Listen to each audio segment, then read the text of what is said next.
অসমাপ্ত ভালোবাসা গল্প পার্ট 50। যারা এখনো সাবস্ক্রাইব করেনি অবশ্যই সাবস্ক্রাইব করে দেবেন। বেশি কথা না বলে গল্প শুরু করা যাক।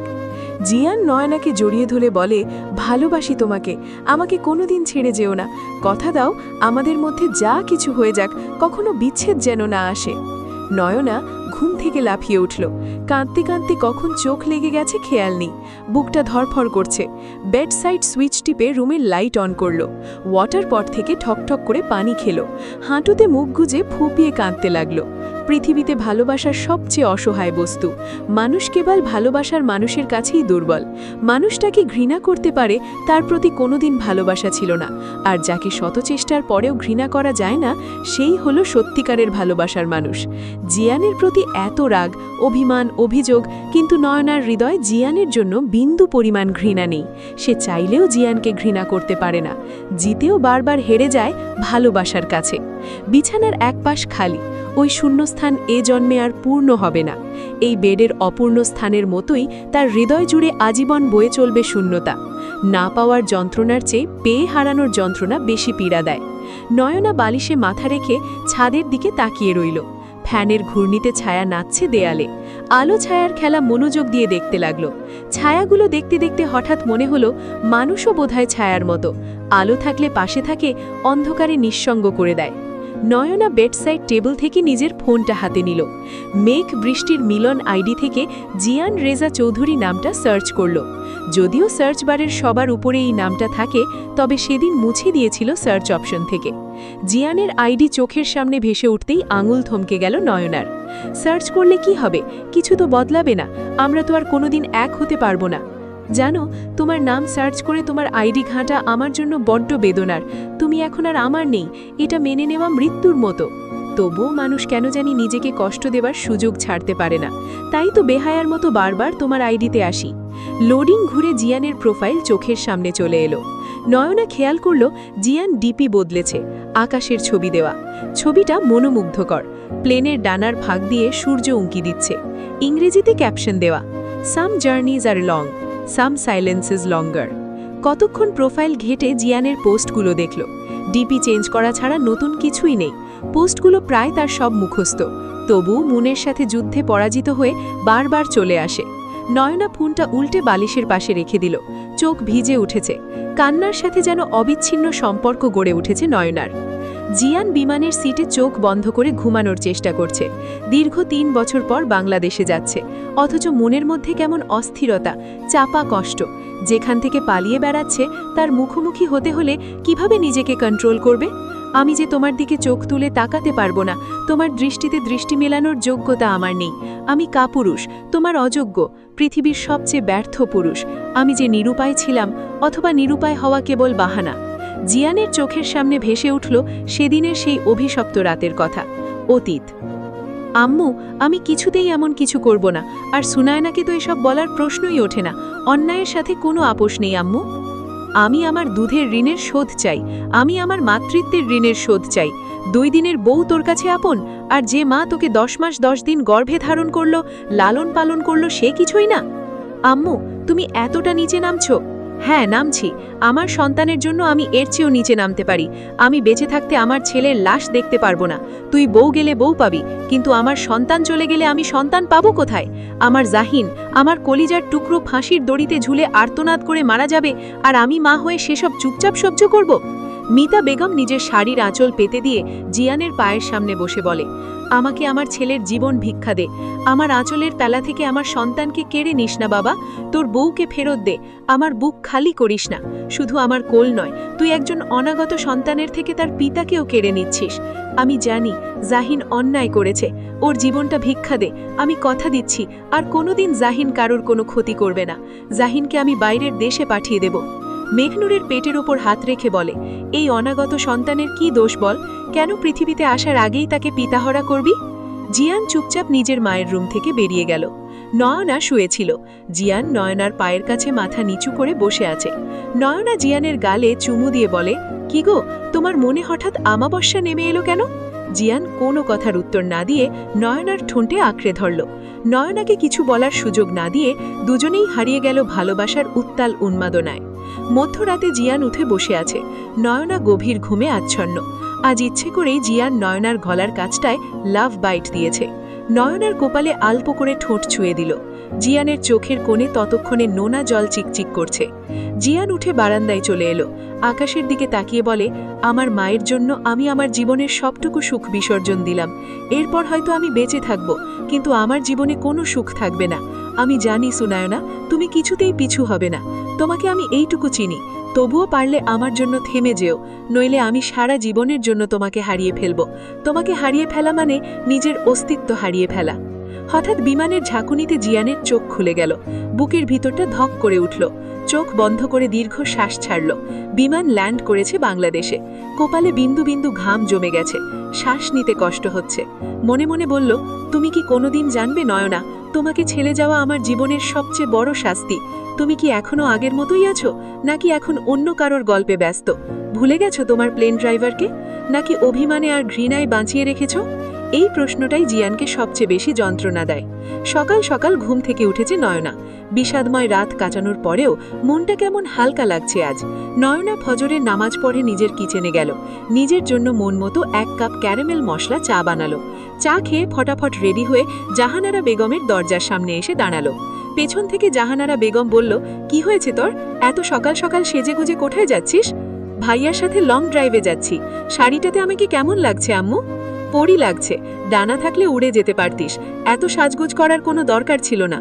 আম্মু, সাজলাম কই, শুধু শাড়িটা পরেছি এই তো। জাহানারা বেগম দোয়া পড়ে নয়নার মাথায় ফু দিয়ে বলে, কারণ নজর না লাগুক। নয়না হাত পেতে বলে, টাকা দাও। জাহানারা বেগম নয়নার হাতে 2000 টাকা গুজে দিয়ে বলে, নাফির সাথে বের হচ্ছিস, টাকা লাগবে কেন?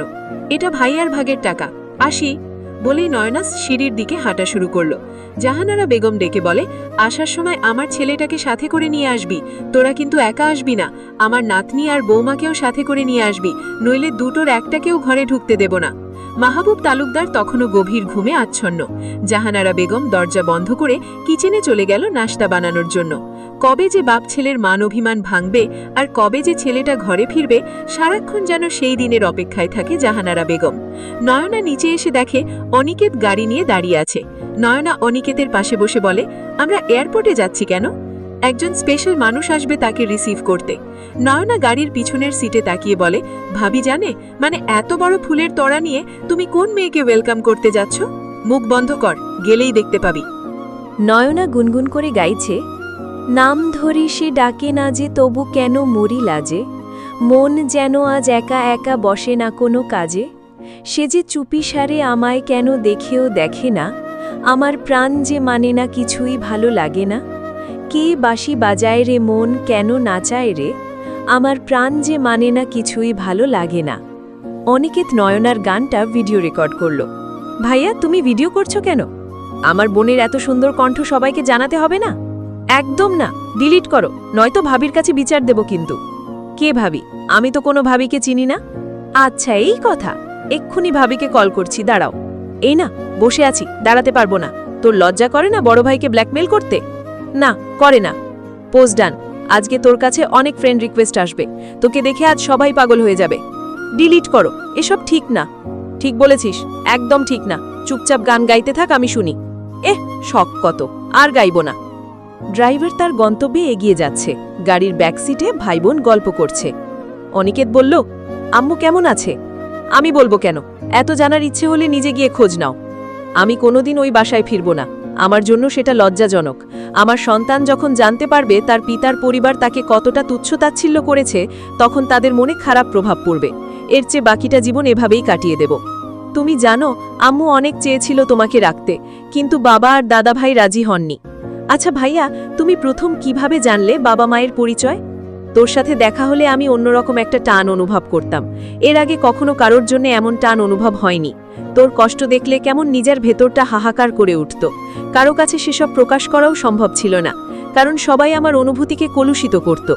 যেদিন কোর্টের বাইরে রাত 9টা পর্যন্ত তুই দাঁড়িয়েছিলি, শেষে যখন হাঁটু মুড়ে কান্না করছিলি, ইচ্ছে করছিল জিয়ানের শরীর থেকে মাথা আলাদা করে দিই। এরপর বাসায় এসে এসব নিয়ে ভাবতে লাগলাম, তারপর একের পর এক সূত্র ধরে এগিয়ে যেতে লাগলাম। মাহবুব তালুকদার লোকটা পেছন থেকে সবসময় আমাকে সাপোর্ট করেছেন। একটা অনাথ আশ্রম থেকে ভালো কলেজে পড়া, কোচিং করে ভালো মেডিকেলে চান্স পাওয়া, পড়াশোনার খরচ একটা আঙ্কেল দিতেন। আমি তার নজর রাখা শুরু করলাম। তার ব্যাংক লেনদেন খতিয়ে দেখতে গিয়ে মাহবুব তালুকদার নামটা হাইলাইটে আসে। এরপর আর বেশি সময় লাগেনি সবটা বুঝতে। তুমি বিশ্বাস করো, আম্মু জানতো না তুমি বেঁচে আছো। বাবার সামনে এ নিয়ে তুমুল ঝামেলা হয়। তখন আমিও বিধ্বস্ত। আম্মু কঠিন সিদ্ধান্ত নেয় বাবাকে ডিভোর্স দেবে। একটা বাজে পরিস্থিতির মধ্যে আরও একটা বাজে পরিস্থিতি। আমি সহ্য করতে না পেরে সুইসাইড করার চেষ্টা করি, কিন্তু আমি নিজেকে মারতে গিয়ে নিজের সন্তানটাকে মেরে ফেললাম। আমি যখন হসপিটালে, তুমি নিয়মিত আমাকে দেখতে আসতে।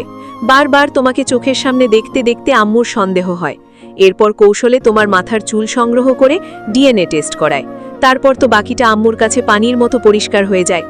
তিক্ত অতীত মনে করলেই নয়নার বুক হাহাকার করে ওঠে তার অনাগত সন্তানের জন্য, যে এই পৃথিবীর আলো দেখতে পায়নি। তার ভুলের জন্য তার অস্তিত্ব পৃথিবীতে আসতে পারেনি। নয়না কান্না করছে।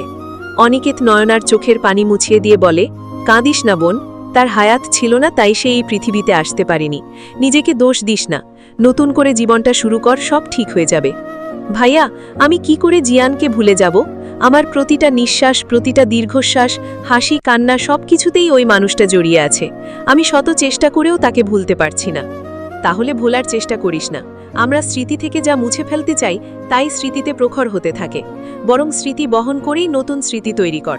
একসময় সুখের স্মৃতির প্রলেপে ওসব তিক্ত অতীত চাপা পড়ে যাবে। গাড়ি এসে থামল এয়ারপোর্টের সামনে। অনিকেত নয়নার দিকে টিস্যু বাড়িয়ে দিয়ে বলল, তোকে সাক্ষাৎ পেতনি লাগছে। ভালোভাবে চোখ মুখ মুছে ফুলের তোড়াটা হাতে নিয়ে নায়িকা স্টাইলে হেঁটে আয় আমার পিছু পিছু। জিয়ান এয়ারপোর্টের সব ফর্ম্যালিটি পূরণ করে বের হওয়ার জন্য সামনে এগিয়ে আসছিল। হঠাৎ তার পা থেমে যায়। জিয়ানকে চিনতে তার 1 সেকেন্ডও সময় লাগেনি। জিয়ানের চোখ দুটো নিজের অজান্তেই ভিজে উঠল। সে মনে মনে ভাবে, আমি তো তোমাকে বলে আসিনি, তবুও তুমি আমাকে গ্রহণ করতে এসেছো। আমি কি এতদিন নিজেকে তোমার থেকে অকারণেই দূরে সরিয়ে রেখেছিলাম? জিয়ান দুহাত প্রসারিত করে সামনে দাঁড়িয়ে থাকে। নয়না দৌড়ে আসছে। জিয়ান বড় একটা ধাক্কা খেল যখন দেখল নয়না তার পাশ দিয়ে ফুল নিয়ে দৌড়ে সামনের দিকে চলে যাচ্ছে। সে যেন মুহূর্তেই হার্টে গুলিবিদ্ধ হল। ঠিক এমন এক অসহ্য যন্ত্রণা অনুভব করল সে। অনিকেত জিয়ানের সামনে এসে থমকে দাঁড়ালো। দুজনের দৃষ্টি নিবদ্ধ হল একে অপরের ওপর। মুহূর্তেই অনিকেতের চোয়াল শক্ত হয়ে গেল। অনিকেত নিজেকে সংযত করে সামনের দিকে এগিয়ে যাওয়ার জন্য পা বাড়ালো। জিয়ান বিধ্বস্ত কণ্ঠে ডাকল, অনিকেত। অনিকেত বলল, কে আপনি? আমার নাম ধরে ডাকছেন কেন? আমি জানি তুই আমাকে চিনতে পেরেছিস। ভুলে গেছিস আমরা বলেছিলাম যাই হয়ে যাক আমরা সবসময় একে অপরের পাশে থাকব? সরি স্যার, আমি আপনাকে চিনি না, ডোন্ট ডিস্টার্ব। অনিকেত চলে গেল। জিয়ান সেভাবেই দাঁড়িয়ে দেখছে কাছের মানুষ কিভাবে দূরে সরে যায়, সবচেয়ে প্রিয়জন কিভাবে অপরিচিত হয়ে যায়, ভালোবাসা কিভাবে রুদ্ধদ্বার বন্ধ করে দেয়। জিয়ানের অনিচ্ছা সত্ত্বেও তার চোখ থেকে দুফোঁটা অশ্রু গড়িয়ে পড়ল। ওই দুফোঁটা অশ্রু কি তার হৃদয়ের ক্ষত প্রকাশ করতে পারছে? নয়না সূচনাকে জড়িয়ে ধরে বলল, তুই চলে এসেছিস, আমি তোকে অনেক মিস করেছি। আমি তোমাদের একদম মিস করিনি, তোমরা সবাই আমাকে দূরে সরিয়ে দিয়েছ। আমি তোমাদের আর ভালোবাসি না। নয়না ফুলের তোড়া সূচনার দিকে বাড়িয়ে দিতেই ঈশান হাত বাড়িয়ে ছেটা নিয়ে বলল, হেই বিউটিফুল লেডি। নয়না কপাল কুঁচকে বলল, ডক্টর ঈশান মির্জা, আপনি? আমি ডক্টরি ডিগ্রির জন্য লন্ডনে গিয়েছিলাম। আমার ফেরার কথা শুনে ডক্টর অনিকেত মাহমুদ আমাকে এই সুইট পিচ্চিকে সাথে করে নিয়ে আসতে বলল। আপনার চাচার চোখ ফাঁকি দিয়ে চুরি করে নিয়ে এসেছি। নয়না হাত বাড়িয়ে বলল, ধন্যবাদ doctor Mirza. Welcome pretty lady. সবাই একসাথে বাইরের দিকে এগিয়ে গেল। জিয়ান পেছন থেকে তাকিয়ে দেখছে নয়না কি তাকে দেখেনি নাকি চিনতে পারেনি। ডক্টর ঈশানের সাথে কিসের সম্পর্ক নয়নার? অনিকেতের গাড়িটা চোখের অড়াল হতেই জিয়ান একটা সিএনজি ভাড়া করে উঠে বসল। জিয়ানের মনে হচ্ছে এক ছুটে এই শহর ছেড়ে পালিয়ে যেতে। এই শহরে বিষাদ ছাড়া তার জন্য আর কিছু নেই। আজকের ঘটনার পর তার মনটা যেন আরও ভেঙে গেল। ক্ষীণ যে আশার প্রদীপটুকু ছিল তাও যেন মুহূর্তে নিভে গেছে। মোবাইল বের করে নিজের আইডিতে ঢুকতেই অনিকেতের পোস্টটা আসলো, unofficial singer princess Sunayna Talukdar, আপনারাও হারিয়ে যাবেন তার কণ্ঠের মোহে। জিয়ান বারবার গানটা শুনতে লাগলো। শাড়িটার দিকে তাকিয়ে তার দৃষ্টি স্থির হলো। এই শাড়িটা তো সেই গিফট করেছিল। নয়নার দিকে তাকিয়ে সে মনে মনে বলে, তুমি কি আমাকেই ডাকছো গানের সুরে, নাকি এখন সুর তোলো অন্য কোনো ধ্বনিতে? আমি তোমাকে একবার জড়িয়ে ধরতে চাই, শুধু একবার।